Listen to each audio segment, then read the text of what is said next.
So I do want to address one of the public comments that was made tonight around the DEI subject. Again, this unfortunately is one that keeps coming to our table because, again, a political ideology keeps being brought to our table and we can't focus on education.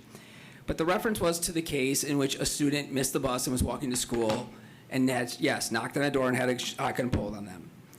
It was a traumatic event. And that has been actually trumpeted by one of the leaders of the DEI PM, which is a political parent group, as the reason why we need to do all this work. The part they don't ever tell the community is that the legal process worked. That person was held accountable for what they did. And that's, again, when we ask our now interim superintendent, and we asked everyone at this board, tell us the tangible things that DEI works on, no one can provide an answer. When people say provide a tangible example of a concern you have with the ideology of DEI, tangible examples are provided.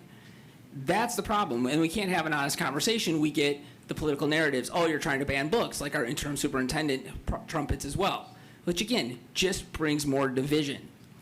So at what point do we just start dealing with facts? I have never, I will speak for myself, I have never claimed there are not acts of racism.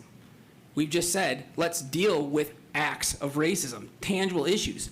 Yet, in now 8 months of serving on this board, we're not getting a flush of racial issues. Even when we get some emails that are vague and supposedly there was a racial thing, when we ask for the details, we usually don't get many, or it's unclear of what it actually is. And as we found out by the actions of our board, simply taking a position that you don't agree with, you guys deem it bigotry. You deem it racist. You deem it transphobic just because it's a different opinion. You passed a resolution and you all made public comments that way. So that is what parents are objecting to, is that we're teaching our students that if someone has a different opinion than you have, you just call them a racist. You just call them a bigot, and you shut down open and honest dialogue. Because again, if you provide the specifics, we can't talk about those, but if we just speak in broad, vague terms, that's okay. And if you challenge my broad, vague terms, I'll call you a bigot. So again, that is a very specific thing in which people are trying to address. So the other one we need to touch on, and that is going to keep coming up unless we as a board decide to get over the political talking points and address it, is the bathroom and locker room policies. No, there is not a mandate from the state that requires it to us to allow biological males to go into biological female safe spaces. There are recommendations, there's interpretations, just like there was during COVID when this board tried to say there was mandates. There's not. There are not mandates. We can identify policies that are non-discriminatory. We absolutely can do that, but we have to actually put the work in and do it. That is what the challenge of this board is. But the part of the conversation that does get lost, and this is one where Trustee Gupta, you shared some stats that I actually agree with. This is one where dealing with the real tangible reality. No, do I think students are going to be sexually assaulted repeatedly in our bathrooms because of this? No, I don't think that's a real tangible risk that we should be scaring all of our students with. But do I think when we talk about the idea of people feeling uncomfortable, that yes, we could have high school girls, middle school girls that are uncomfortable with that idea because we have no policy in place? Yeah, I think that's possible.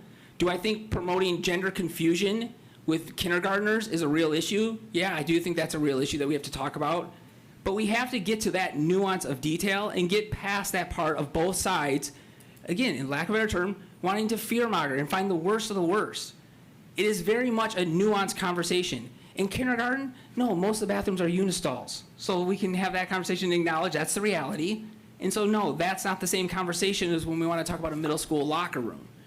But we have to get to that level and get past that idea. Even if you bring this up and say we want to talk about it, we don't pass a resolution saying that you're trying to make everyone unsafe or you're trying to, attack somebody.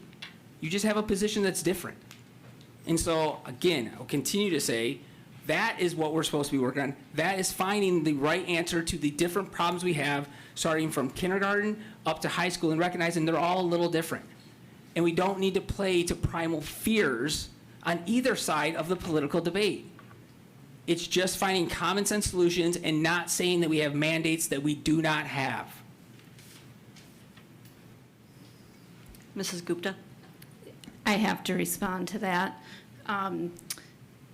Trustee Weaver, you continue to summarily dismiss the lived experiences of individuals in this community who have come forth time and time again, starting the DEI work in our district, quite frankly, filling rooms with testimonials, heartbreaking, tragic, traumatic experiences that they or their children have endured in our community or in our schools.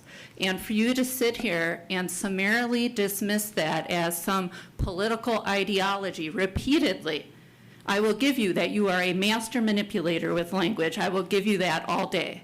But it is extremely irresponsible to our community for you to use this position of power to propagate that idea that it somehow has to be some politically based idea that versus that a person could actually just want kids to feel safe at school.